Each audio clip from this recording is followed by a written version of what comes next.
All right, you're all very welcome here to the first Grassroots TV show. We're here with in the studio in Clondalkin in Dublin with Stephen O'Mara, Grassroots analysts, and we're also here with Kevin Stritch. Kevin, can you tell us a bit about your time coaching with Castleknock? Well, with Castleknock, we started with them in 2016. Larry Norton went in as the manager and I went in as his coach, and I suppose we took on the job, and it was Castleknock's first ever year playing Division 1 football, and they'd never actually won a senior championship game, so it was going into the unknown to put it mildly. So we were actually tipped to go down and be demoted straight away. So look, we started as every other team in January, and we just got training hard enough earlier on, and we put a simple game plan in place, and our first game was against Ballymun, out in Ballymun, which we won, which I think was a huge achievement for the club and the players and gave them great confidence, like starting off for the year. And they did work hard, and when we won that game, even though Ballymun, you could say, were without their county players, it gave everyone great confidence. So we got a very good run in the league at the start, and then when we came into the championship, we played Plunkets in the first round and we bet them by a couple of points. I should point out, nobody would have given them a chance to beat Plunkets at the time. I mean, I would have looked at that and I would have assumed, that's straightforward first round win for Plunkets, but didn't go that way.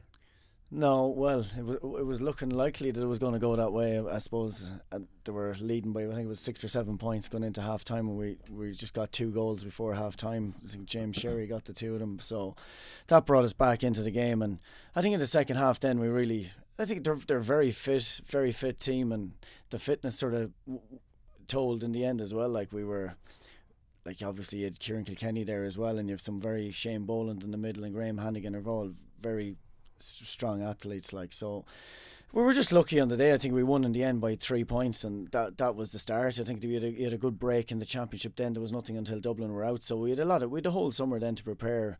And look, I suppose the draw, we avoided all the bigger so-called teams till the end, and we not saying, like, do you know what I mean, it was still a tough run in, and we were just very lucky. We got to the county final the first year, and it was great for the club and all the players and everything, and it was... I suppose the one thing worth pointing out, in fairness, you didn't strictly speaking come through the soft side of the draw, because Jude's had beaten Crokes, who had beaten Ballybowden, and they beat Jude at the end of it. So in fairness, there's been 1 or 2 teams that have got to quarter-finals, even semi-finals, off the back of soft draws. I don't think you could say, in fairness, you came through the quadrant of the draw that had 5 or 6 of the big teams in it. So it was some going. Like, I think to give credit where it's due. Mm. You're now up in Longford, or in Longford somewhere. Yeah, I started with Longford just probably last November, end of November, December. Started coaching in there, so it was a great experience to go into Longford. I suppose again they were tipped to be relegated from Division 3, but there was actually a very good team put in place. Like the existing management team were in year 3, and they brought in myself to do the coaching. And basically, actually, just 2 other Dublin people involved. Did Owen Maguire from Bridget's is doing the strength and conditioning, and then there was a nutritionist, Kate McDade, from Ballybowden, came in doing all the nutrition side. And between the 3 of us, I would say we added a lot to the setup. Like we've had a good run in the league, and we lost narrowly to Armagh and Fermanagh in the end, which, geez, Fermanagh was it was very disappointing to say the least. So I think we just had to draw against Fermanagh, and it was a draw with 40 seconds left in the clock, and we just lost by a point. To say they were fleeced against both Ulster sides is an understatement. We're not here to slag teams off now, No, when I say fleeced, slagging refs off I have no problem with. I mean, I know it's been a great experience. It's a learning curve. Obviously, you have a lot more. Some of the managers you'd meet, obviously Kieran McGeeney and Rory Gallagher, they're very clued in, and you have to be on your toes a lot more, I find, than club level with your tactics, and just need to change things up a lot more. There's a lot of videos going around, and I mean, look, one of the things that would have struck me with that Castleknock side, they were on top of strategies that probably, and in fairness, like the standard of club management in Dublin in the last 5, 6, 7 years, it's frightening. Anthony Cunningham came up from Galway, undoubtedly one of the best managers in the country. Went in with Thomas Davis 10 years ago. A fella like Cunningham might have brought those to a championship final. The standard is so high at the moment. But like I was looking at systems and strategies that Castleknock side had in play, stuff that wasn't being done at club level, strategies on kick-outs. I mean, the homework he had done on teams was phenomenal. I mean, we'll talk about that with Crokes. We should be talking about shortly, I suppose, but I would have felt that Castleknock, they obviously they're probably the smartest and best player in the country in the middle of it, and any team would want him, Kieran Kilkenny. But look, there was strategy, so there was serious strategy involved. So I suppose pitting your wits against the likes of McGeady, it's probably where you want to be, I suppose. Oh, it was good. It's a learning experience, I'll tell you, playing the Northern teams. They're very astute, like, with their tactics, and it can change them up. And obviously, the one thing I found, even midstream and half time, they'll have a new strategy in the second half and stuff like that. And they're very clued into what we would have done in the first half. And so it's just, you need to just mix things up a bit. But I suppose it still goes back down to the same things, the fundamental skills of the game. If they're solid, that's the basis of everything. I think you can have all the tactics you want, but skill will win out in the end, and you have to be skillful, and you have to have all the skills, and that will carry you a long way in a lot of matches. Okay. All right, Steve. So over to you. We're just like to talk a bit about your move to Galway. You've been working with the Galway hurlers and Curra Finn as their analyst, and you're obviously, the last 6 months has been very busy for you. Just the way things fell. I was doing, obviously doing the work with Grassroots, and I was doing a bit of Sports Joe, and just got a phone call about 6 months ago from Dave Morris. He was himself and Damien Joyce were in charge of the performance analysis down in the Galway hurlers, and they got me into a bit of work before the Ireland semi-final for them, and then obviously won that and went on to the final. So yeah, it was a nice first gig to get in the performance analysis world. And obviously Dave is heavily involved with the Curra Finn football team, so I went in and did a bit with them, mostly opposition analysis, and had a look at kickouts and stuff.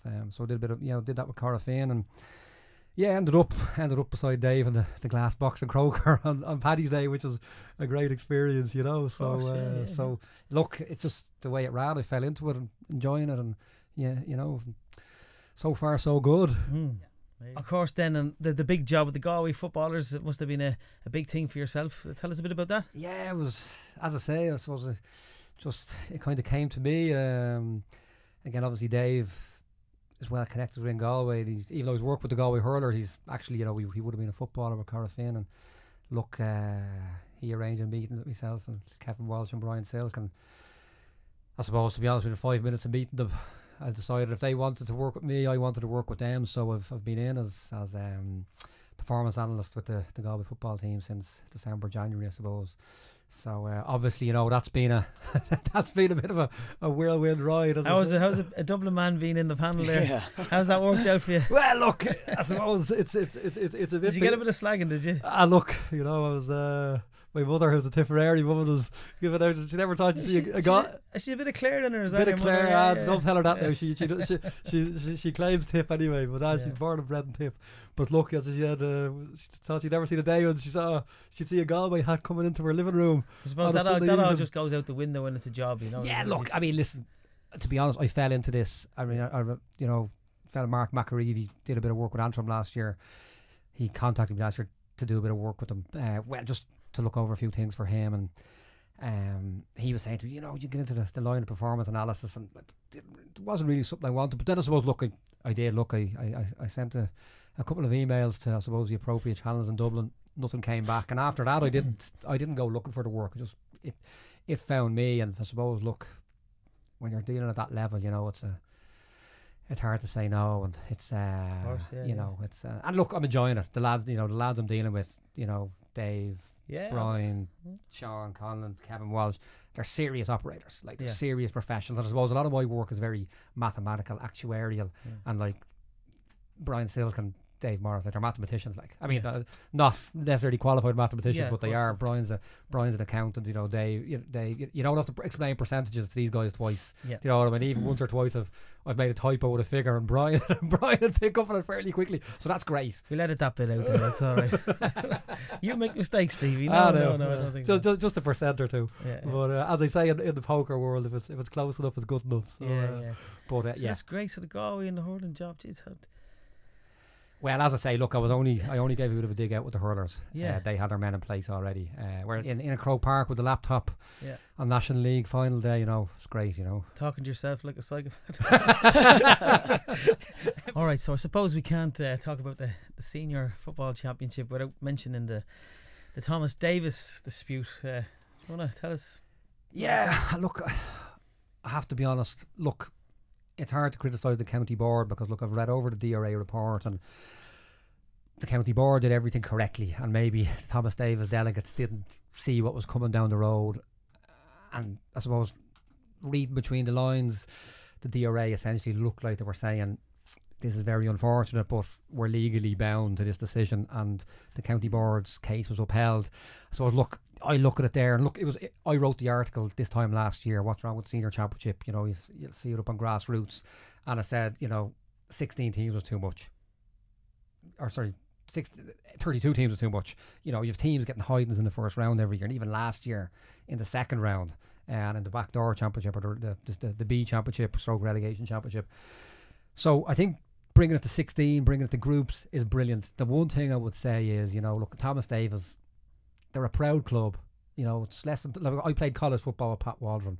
It's not that long ago. Pat Waldron played an All-Ireland club final with Thomas Davis. They're a proud club. They've been in the top tier of football championship since I've been alive, I think.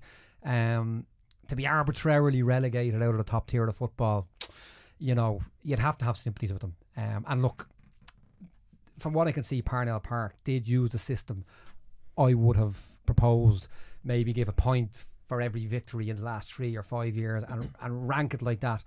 But for the sake of one more year of pain, 32 team championship, take that system fine, make it a 32 team championship this year, and state at the start, your 8 groups, the top 2 in each group are going to be the A championship next year, or the senior 1 championship. You can call it what you want, but it is only semantics essentially. Davis are now in the senior 2 championship. I think they should have had the opportunity to play in the group before if they got in the top 2. And when you look at it, I think if they had taken a slightly more, if you were going to go cut and dry, I think they should have adapted a more sophisticated system, like the ELO system that Shane Mangan uses out in Tal IT, super fella, you know, and it weights victories relative to the standard of opposition. You know, Clontarf have got in there off the back, you know, they got to a semi-final a few years ago, but they didn't beat a single Division 1 team. You know, they've been heavily beaten the last 2 years in championship. Thomas Davis ran Bridget's close last year. Coola, you know, for me, they're not a second tier team. Moores would be on the borderline, and as chance has it, you know, Moores, Coola, Temple Oak, Sing Street in the same group in Division 2 in the Senior 2 Championship. So it's going to take a while to even itself out, but I suppose the heel of the hunt, yeah, I'd have massive sympathies with Thomas Davis. As I say, they would have had the opportunity if they maybe had thought 2 steps ahead what was happening, but the heel of the hunt, yeah, I suppose it's Machiavellian. I'd be partial to Machiavellian ideas in general, but I just think there's an integrity that underlies the situation, and if the GA loses its integrity, what does it have? And I think, you know, if I was sitting out in Tala now preparing for a Senior 2 Championship game this week, I think justifiably be feeling quite sore about it. Mm. So Kevin, you have a bit of experience with Group 1. Tell us a bit about that. Well, I suppose, yeah, we've played 2 of the teams in it. You have Kilmacud Crokes, you have Ballybowden, you have St Oliver Plunkets, and you have Raheny. So it's a very competitive group, I think. You have Ballybowden were All-Ireland club champions there 2 years ago, and then last year they were All-Ireland club champions, and then I suppose they were knocked out in the first round, which is very harsh, and I suppose they lost to Plunkets, so I presume that'll be a ding-dong battle again, like I'm sure Bowden will be really want to get back into the championship this year and prove themselves, like after what happened last year. It was very demoralising, I suppose, for them, and it meant that their whole year after that didn't mean much, like I suppose, for the league and everything. Yeah. All they had was to play for the league and maybe the B championship. So. And you do have that dynamic in this group. Like Plunkets have been out before the summertime 2 years in a row. Ballybowden were last year. Like, for clubs of that size and players of the calibre in those teams, like that's you know. And again, it does allude to the group system. It's great. Yeah. Everybody should nearly be guaranteed competitive football after September, you know, or August. All go well now with my Tribesman hat on, but all going well. So you also have new managers with a lot of them teams. Like if Kilmacud is Johnny McGeehan, who was with Wicklow for a couple of years, so you'd imagine he's going to strengthen up their team and bring something new to the table as well. And Ballybowden, I think, of Anthony Rainbow in from Kildare. So yeah, and looks like I had a quick scoot around a couple of the grounds 2 weeks ago, and I saw 15 minutes of the Bowden-Nafina game. I'll tell you something, I think Anthony Rainbow, from the 10-15 minutes I saw, I think he's a serious operator. Like, I suppose, look, my primary thing as an analyst is kick-outs, and I've studied.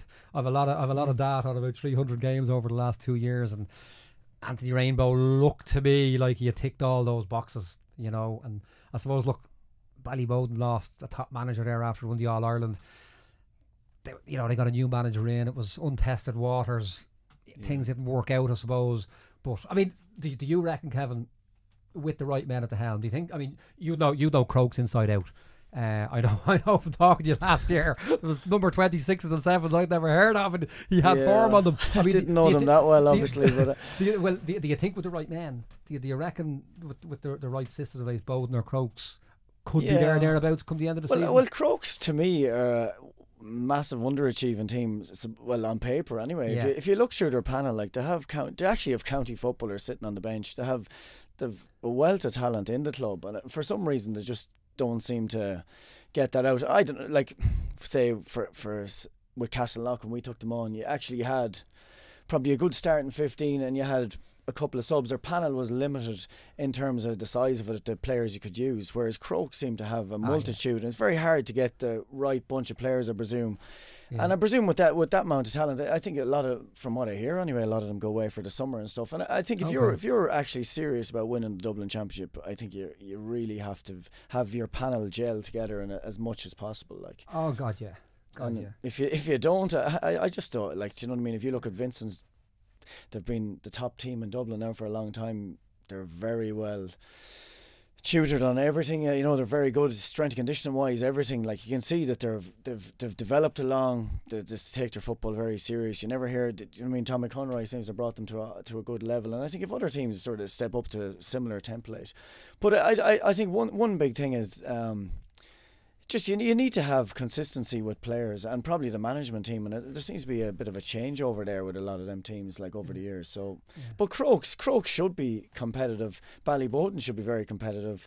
Like with Plunkett's, it's hard to say. Like, I suppose Bernard Brogan, obviously, he's done his cruciate or whatever. You have Paul Galvin has left. So it depends where. It's very hard to tell at this time till you see a championship game. You just see how they all perform. Did I read somewhere Kerry, Paul's going back to Kerry? He's gone back to Kerry. And now, to be honest, look, Paul Galvin was probably one of the most significant 2 or 3 footballers in the country for 15 years. I would have felt last year maybe he didn't have that much to offer. He got breached on 1 or 2 key plays by Castlelock and wasn't a much boss. So I don't think Paul's going to be a big loss, to be honest. That's with the greatest respect to what was a phenomenal footballer. Age catches up with us all. He'd actually look good in some of his clothes. He would. We should give Dunstores a mention. Maybe get some sponsorship from Dunstores and Paul Galvin. I mean, if you're looking in there, if you're tuning in there, just have a look at us, Paul. I mean, we love you. We want a bit of clout, if that's all right. Oh, Kevin, you look all right. Yeah. But yeah, look, I mean, when you look at it, I mean, the one thing I would have said about Plunkett's was, whatever system we had, Paul Clark and Pat McDonough, I think, maybe slightly overachieved. Granted, they're probably the best forward line of club football. But, they've been beaten by Ballantyre the year before those boys came in. And then, obviously, probably looked like something horrendous when Castlelock beat them. But with the context of history now, it wasn't so much, But I would have always considered that, even say when Clark and McDonough were involved, Bernard Brogan used to muster scores out of nothing. 2-on-3 up there, Nesty Smith and Brogan together.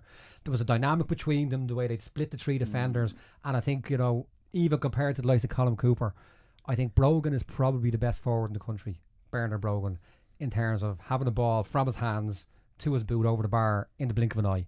And I think that has been key. Now, look, Tomas Corrigan is one of the top forwards in the country as well. He'd be in the Dublin team or he'd be thereabouts.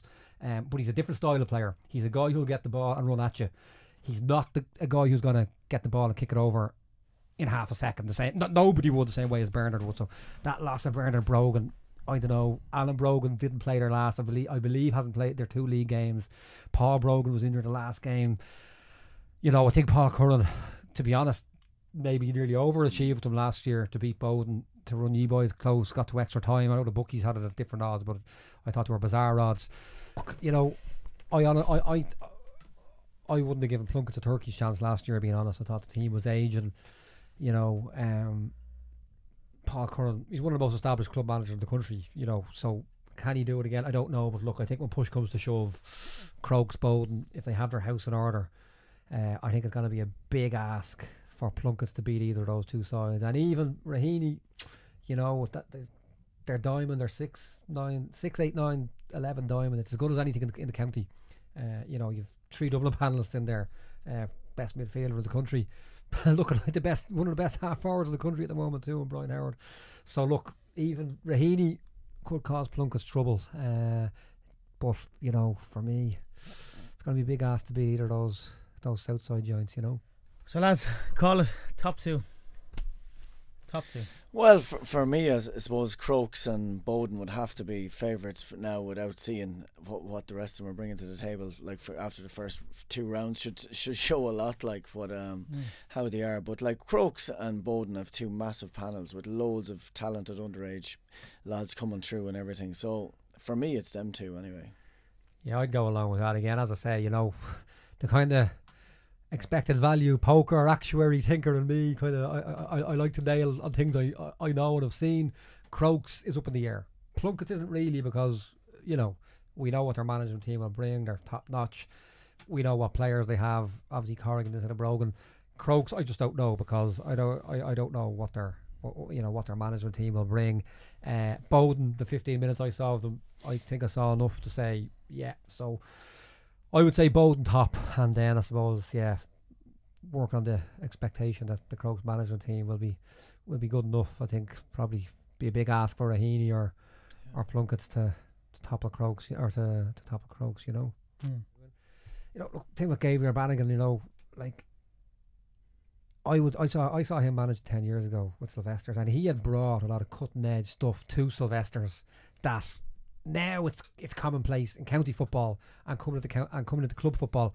Bannigan was at that 10 years ago with Sylvester's, you know. And I suppose there's a concept in learning and education that they often find that the sharpest thinkers and the smartest guys, they often underachieve at the start of a project because they have too many ideas, and they have to test them. And sometimes, and you know, I was looking at, I suppose I'd like to think my specialty is kickouts of over 300 games on my laptop from the last 2 or 3 years. And so what I've concluded is the value of the kickout is speed, percentage chance of winning, but crucially, how many opposition players you take out within 3 or 4 seconds of winning the kickout.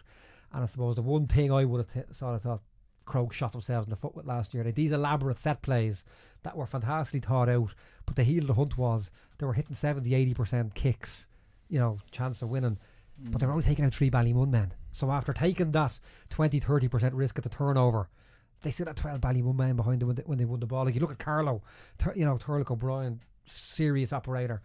Carlo kickouts always go over 10-11 players. So at least they lose them. They're losing the far side of the opposition. And I think that's probably the model where a lot of the kickouts are going Jude's.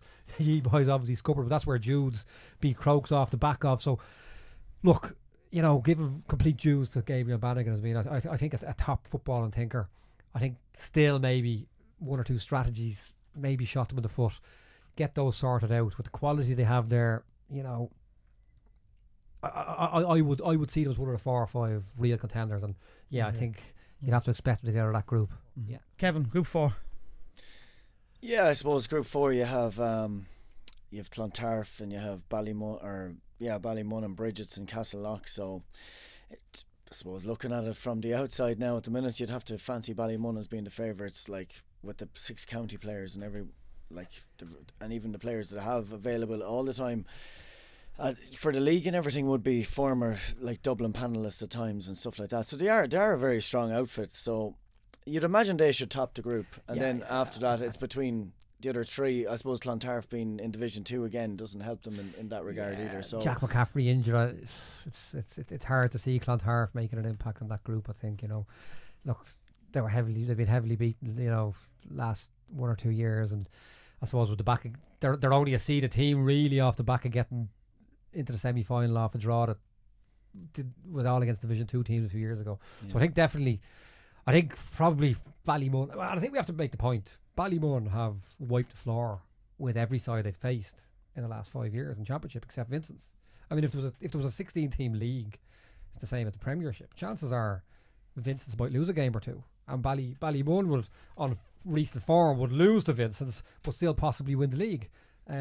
So I think we have to give credence to that, and again in respect to Bridget's, we don't know where Bridget are at because they've been beaten by Ballymun in the last 2 championships, which everybody has. So for me, that one really is up in the air. But I like how blasé and calm he was as he put Castleknock and Bridget into the same sentence there. I mean, for me, this is the juicy game of the groups. Obviously, Crokes and Bow in the first game, but I think, you know, certainly we would expect those two to come through the group. But the chances are Ballymun are going to beat Bridget in the first game. I think you have to expect they've beaten them comfortably 2 years running. I think you have to expect Castleknock are going to beat Clontarf. So the second round, it's the local derby. You know, they cross patches. Am I correct to say that the Mullins brothers, one is Bridget's, one is Castleknock? Am I correct in saying that? Yeah, Ross would have played with Castleknock, and I think Jack and there's another brother there played. So the divide is massive. I mean, if you asked 20 years ago where Bridget's from, Blanchardstown, Castleknock, and now Castleknock. So I mean that's massive. I mean, I don't know. You obviously know. You know more about that than I do. I mean, who would you see as favourites?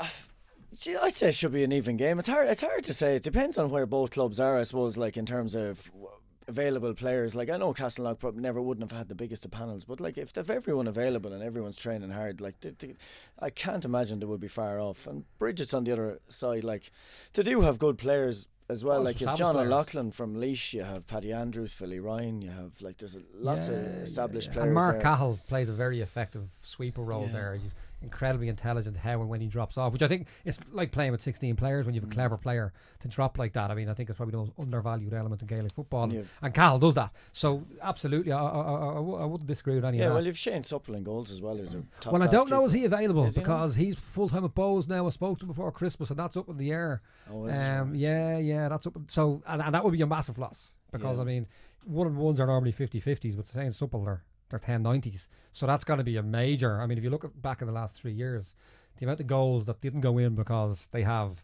a professional goalkeeper who, for me, even including Stephen Cluxton taking kickouts out, in raw goalkeeping ability, he is head and shoulders above anything in Ireland. So that is a loss. Yeah. But I don't know, like for me, I suppose there are two things worth pointing out. Colm Nally's come in with Castleknock. Super record. I don't know the man, know very little about him. Ravens nearly got relegated from Division 2 a couple of years ago, survived in a playoff. He came in, they won the league straight the next year. I think the first game they lost, they'd already won the league, or it was they needed to win one of the last 3 or something. Yeah. The one thing I will say, you know, and again, I like patterns and I like figures. He's got to come in there. A guy of that calibre probably expects to get 10, 20, 30% out of a new team, but I don't think those percents are left. I think Kevin and Lar and Tom, I think they got that.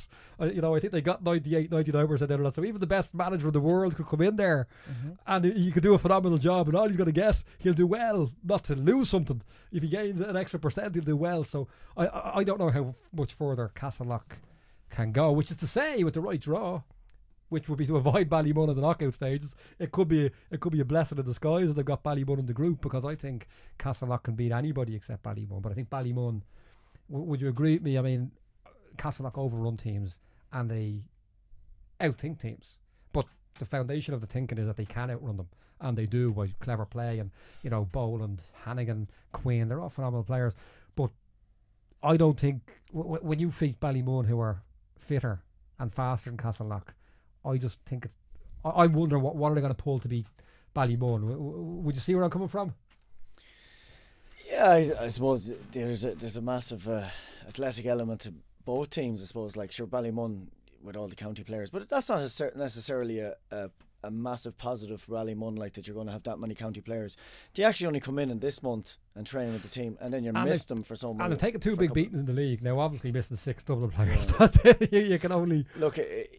It's a lot of players to gel back in, and for a new manager, they have a new manager there out there as well. So that's right, from the Kildare Miners, two Leinster championships, Brendan Hackett. So like, what he has to deal with is, like, he doesn't see 6 of his starters. Then he brings them back in April, has them for a couple of weeks, and then he doesn't see them again till presumably Dublin will get to the All Ireland final again, and then he has to gel them back in. And to be honest with you, the Dublin Championship towards the end is a bit on top of you. So Castleknock avoid them until that point. So. Yeah, there is that. Hopefully, like with Castleknock, they could be actually out of the. If they got 2 wins at the start, then should have isn't it? You know what I mean? You'd have enough points at that stage probably to go through if they were to beat Clontarf. Yeah, well, look, the key game, I think we have to expect, based on previous patterns, I think we have to expect that Ballymun are going to beat Bridget in the first game. They've beaten them comfortably 2 years running in championship. I think we have to expect Castlelock are going to beat Clontarf. So it's the Castlelock Blanchardstown derby, the second game. That's where it's all at. Do you know what I mean? I mean, I suppose for me, if I was forced, I still think I think Castlelock are going to have more in the tank. I wouldn't like to call any great degree of confidence, but I think Castlelock are still, you know, it would have been laughable to call them favourites against Bridget a few years ago. They were, I mean, the idea of Clontarf Castlelock knocking Bridget's out of the championship potentially, it's a bit like Man City going to Old Trafford last weekend looking to win the Premiership. I mean, that's what it's got to feel. If Bridget's have lost to Ballymun in the first game, and that's what it's going to feel like coming against Castlelock. Yeah. Oh, it'll be a massive. I think it's in Purnell Park and it's on Air Sports. So look, will be a huge game, and it's a massive game for both clubs. So there should be able to be a real edge to it, like, and obviously, like, both teams will be well up for it. They won't fear each other, so. It should bring a bit that extra bit of special thing to it, like that it's going to be a very local derby and very local, so it should be a big crowd and everything in it. So, Kevin, what about the value of Kieran Kilkenny? Yeah, Kieran, geez, he's top class. Like, you look at him at Dublin this year already, he scored 218 in the league, and I think he's been man of match. Has he? Yeah, I haven't noticed that. So you're not doing your stats right there, no? Bit of sarcasm there, Alan. I think he set I've analysed one or two of them. Yeah, so look, he adds a lot to any team he's involved in. So, like, I suppose with Kieran, the thing with Castlelock, which was lucky for us, we actually were only missing Kieran, like, during any of the league, so we could actually gel our whole team, and he's such a good player. Then you can actually fit him in to the system anywhere, and the big thing was we didn't make it all about Kieran. We were sort of, he came in to be part of the game plan, and within that he had the freedom to do what he wanted. He was given a lot of freedom. He's a huge intelligent player, and he's like a chameleon. He'll just blend into any environment seamlessly in any position with any team. That's what's so special about him, you know. So and that's the value of him, I think, that he. And I think a lot of people like look at him with Dublin, they're sort of saying he does a lot of lateral passing, he does a lot of this, but like he's that intelligent. He's actually probably he's probing all the time against teams. He's like a snooker player. He's looking at 7 passes ahead, and that's the one thing you'd see with him in Castlelock. The pass always sticks. And the biggest thing for me in football is, you give away the ball, you're dealing with a counter-attack straight away. Why would you take chances that you don't need to take? So he adds a lot to Dublin. He adds a lot to Castlelock, obviously, with the talent that he has. And you can play him anywhere. You can play him in the middle of the field. You can put him in half forward line, and you can put him in full forward, and he'll cause havoc anywhere he goes. Like so, but like as I say, it's still.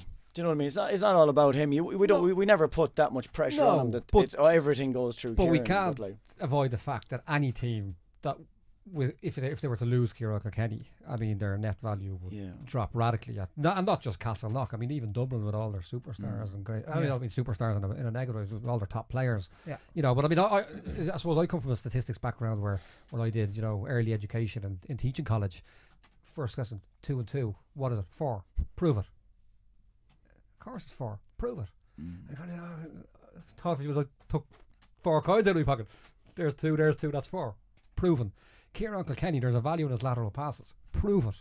So I mean, one of the systems I'd have built into the software I use is every possession, did it end up in a score or not? Not by you, but by the team. And if you look at Kilkenny with Castlelock in the few games I did, they were scoring almost twice as much on phases of possession that went through Kieran Kilkenny than when they didn't. And that might be a 5-yard lateral pass, but it proves 2 and 2 was 4. He was doing too much looking into Castlelock, I think. You hadn't got enough money in your pocket. That was it. So, you should look into some other team. 2 and 2 was 4. Kilkenny, it was only a 5-yard lateral pass, but his score, I think against Jude's, if I remember correctly, they had a 30% possession to score ratio when it went through Kilkenny and 17% when it didn't. With Dublin, it's about 20% higher than the other players in the middle third. That's phenomenal. So and I think the evolution of Kilkenny has been exactly how I predicted. He was man-marked in the league in the All-Ireland final last year. The easiest position, and I know because I did it, I was a spoiler what I wanted to be. the easiest job in football is to man mark and go out midfield. And Kilkenny essentially is a midfielder with Dublin. He wears number 10 or 12, but he was always a midfielder. It's the easiest man marking job in the country. Put a guy centre forward, full forward. All of a sudden, you know, it's the Philly McMahons, the Home Kerrans of the world that need to deal with them. And you've got to be a top class man marker to do that. So I said last year I expected, and I do expect, that Kilkenny's future is in the forward line, where it takes a lot more proactive, a lot more ability to stop us. So I think we can expect to see Kilkenny playing a lot more at centre forward, full forward. And I should preface that with the fact that I think Kieran Kilkenny is probably the best player in the country in every position, from number 5 to number 15. And that's something that people forget. Jim Gavin has put him doing what he did because he knows the value. But if that value was taken away by spoiling man marking, as I say, I'm a big fan of it on the right man. I would man mark Kilkenny at midfield if I was a manager, no matter what the dynamics were. But, you know, marking him a centre forward, full forward, horse of a different colour. Right, lads, Group 4, call it. Kevin? Well, you'd imagine Ballymun should be favourites to come out, and then hopefully Castleknock after that. You have to favour Ballymun, even without the Dublin players. They're seeded. There's no other massive. There's none of the first. They're obviously seeded, so they avoid the semi-finals. Ballymun, I think you have to fancy to go 3 out of 3 there. Though I would be intrigued to see the Castleknock game, especially if it's in the balance there. But I think push come to shove, I think Castleknock will. I think they'll outrun Bridget. I think Bridget might hold them for 45-50 minutes, but like Jude's, I would expect if Castleknock do everything right, they'll overrun them in the last 10. Well, we'll just have to wait and see, won't we? Yeah. Stephen, Group 2. Yeah, look, it's probably not as juicy maybe as Group 1 or Group 4. Looks clear cut. May not be as clear cut as people think. If Vincent's, Nafina, Lucan and Skerries. I suppose Skerries are probably looking at it, probably not the. I suppose look, it's not the softest draw. It's not the worst draw maybe, but look, I think it's probably. I mean, you played Skerries. They got to the semi-quarter final again off a softest draw, and they were well beaten by Castleknock. I think it's difficult to see Skerries having much of an impact there, I think. So you're looking at, I suppose people will be looking at Nafina versus Lucan, but I suppose, to be honest with you, look, the big question is, and look, I don't care to speculate until we'll see what we see on tomorrow night. If Dermot Connolly doesn't play with Vincent's, you know, a few of those boys are getting a bit older. I think Nafina could cause a surprise in that second game. You reckon, yeah? Well, I mean, you look at it. They played last year, right? Phil McElwee came in. Nafina looked like a horse of a completely different colour when he came in. And a few systems set up. They're very savvy in their play. Kickouts went horribly against them, their own ones in the first 20 minutes. It was obviously a clearly thought out plan, but it backfired. They conceded a few points straight off them. They got their lines crossed once on a Vincent's kick out. Connolly, Quinn, bang, goal. You know, but that was, we've got to appreciate, McElwee had been in the job since January. He'd half his team playing with the Dublin Seniors, Dublin 21. So we did that Vincent's game without having had his team together. Vincent's have had 20, 25, 30 games, that same team more or less over 3 or 4 years. Dublin Championship, Leinster Championship, All Irelands. So he was in that, and even with that, Nafina hit the post with 15 minutes left. Would have put them a point between. You take Dermot Connolly out of that, you bring Johnny Cooper back in, who was injured last year. McElwee has a year and a bit with them now. You know, I think Nafina could be thereabouts. The question for me is, can Lucan come in and surprise one or two of them? You know, I don't know. What do you think, Kev? Yeah, for me, Vincent's the most consistent team. Like Tommy Conroy, I think, came in 2012, and he was there until last year. I think finished with 2016, and he brought them along massively, like with strength and conditioning and everything. There's not one player on their starting 15 that you would say that is weak. There's any weak link in turns. If they want to physically impose themselves on you, they'll do that. Like, and you can say like they're not as athletic, but even against Ballymun last year, like they want to stop you. They flood back and they'll fill the middle. And I think Vincent's there's a lot of Castleknock and Vincent's. Like, they're just so smart. Yeah, you know, and people tend to forget that they're what I call phase 2 in terms of phase 1, 2, 3, and 4 in the process of attacking. Vincent's choke off oppositions in phase 2 so officially. And that's why Ballymun can't beat them, in my opinion. Yeah. So they're just very intelligent. Of like, they'll press high, but Mossy Quinn will dictate what happens then. He'll call, everyone drops outside the 45, flood the middle, there's no one doubling up, everyone takes a man. They're very efficient like that way, and they stop quick counter-attacks. And that's all, as far as I see, the change to their system from when Bowden beat them in the county final. And sort of Bowden dropped deep and they ran at them, and I suppose they did open them up a lot, and they seemed to change their game plan then after that in 2016 or whatever. And it was they didn't actually score as much and they wouldn't open you up as quick, but it was very hard to break them down on that as well. They got more bodies back behind the ball, and at times they could have 15 inside their own 65 and then they'll peel off up the field again. And I think the value of Vincent is, I mean, I met Mickey Whelan outside, I think, the Fina game last year, and Mickey, you know, wasn't jumping up and down about the manner how they'd perform, but I just thought, like, I actually was looking at it, I thought the opposite. I thought, look, it was that kind of game. It didn't look beautiful, it didn't look flowing, but they're pick and poke footballers. Like, if the likes of Gavin Burke there, give the ball in the right situation and boom. But, like, you know, the Diamonds, Egan, Brennan, Mullins, Carty, Connolly, Varley, Quinn, they're just so smart. You know, Curley, Savage, for me, one of the top 5 keepers in the country. I put Carmar in the Burke role, give him the right ball at the right time, and boom, he's gone. But those other lads, they're pick and poke footballers. They can adapt to any situation. I think that's people they look at Ballymun and they see Ballymun blazing a trail, but they don't. What I analyse as a performance analyst is how many times, what was your percentage when you faced a blanket defence, and how many blanket defences did you face? And it's rarely Vincent's can see the man-on-man attack, and that actually, in the midst of all the magic that they can produce, and I mean, they've two of the most magical they have the most magical footballer in the country without doubt, Dermot Connolly.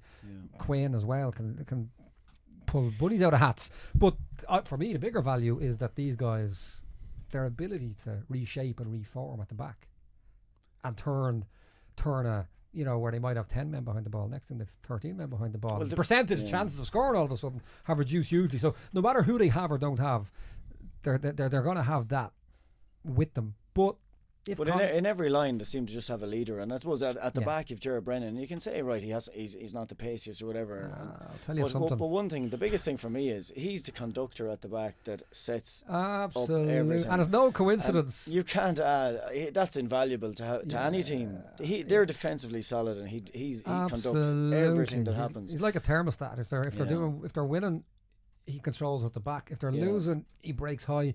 And it's no coincidence that he went off with 15 minutes left against Rathnew, and the bottom completely fell out of that game. You know. And you have Mossy Quinn at the other end. He talks a lot up front. He organises a lot, like even stopping teams. He dictates a lot. He does. Incredibly intelligent player. Incredibly intelligent. And that's the biggest thing with them. Do you know what I mean? They've been together. If you look at, they're not really missing many of their players either. Like throughout the year, you've Dermot Connolly with Dublin, you've Shane Carty. I don't think there's. Well, Mullins to go with Donegal again, which I would say is a negative thing from a club point of view. But it's still only 3 players. You look at Ballymun, you're taking 6. Absolutely, that's a huge. And I don't think it's a coincidence. I mean, it was whispered around Marino that Mossy Quinn retiring from Dublin was related to them coming so good at club level. Now obviously Carty went in with Dublin then, but you know, Gerard Brennan retired then. You know, Vince's nearly have the perfect balance in that they've only had 1 or 2 county players, whereas this year they've had 3. You know, so look, I just think, and by no means are Vince's a one-man team, and I would nearly, if I was the Vince's manager, you told me you'd be missing Brennan or Connolly, it genuinely for me would be a 50-50 balance, because Brennan does so much subtlety, like Kieran Kilkenny. He does so much subtle. There's so much subtle value to his play. You really need to understand football, or again, just apply some of the actuarial statistical principles that I would to prove it. But I look, and we have to bear in mind, Lucan were only a point down going into injury time against Vincent a few years ago. And then you say, you know, let's take Connolly out of that. Could Lucan have given them a rattle? I still think it's going to be a step too far, but it's not. It's not beyond the realms of possibility. Nafina definitely have the players. They've a conveyor belt of talent coming through. I don't know. They're winning under 21s, minor championships, A championships all the time, and there is undoubtedly talent within the club. Like so, look at it. Yeah, and I will make one point. The preface that I've always said is as a fact, but I researched this for a book I was writing. And if I'm not mistaken, a team haven't won the Dublin Championship in 25 years without 2 or 3 players from outside the county. And I'm not like guys live in Dublin, they have to play for somebody. I've no issue with it, but we do have to bear in mind that Na Fianna don't have any. They've one guy, I think, for Fermanagh or Armagh who's not a county player. So when people have to, Na Fianna, they're winning 21s minors, but they're not producing a senior.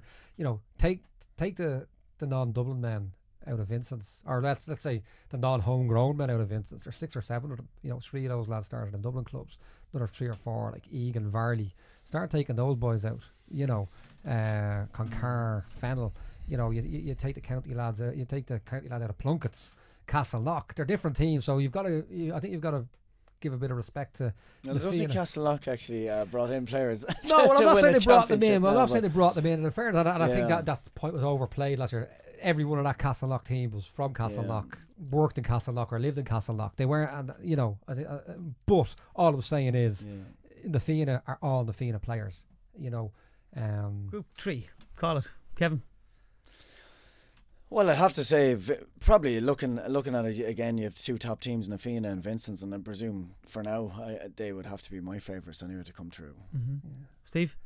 Yeah, I wouldn't write off Lucan, but I think Na Fianna are one of the top 4 or 5 at this stage. I think they will prove to be.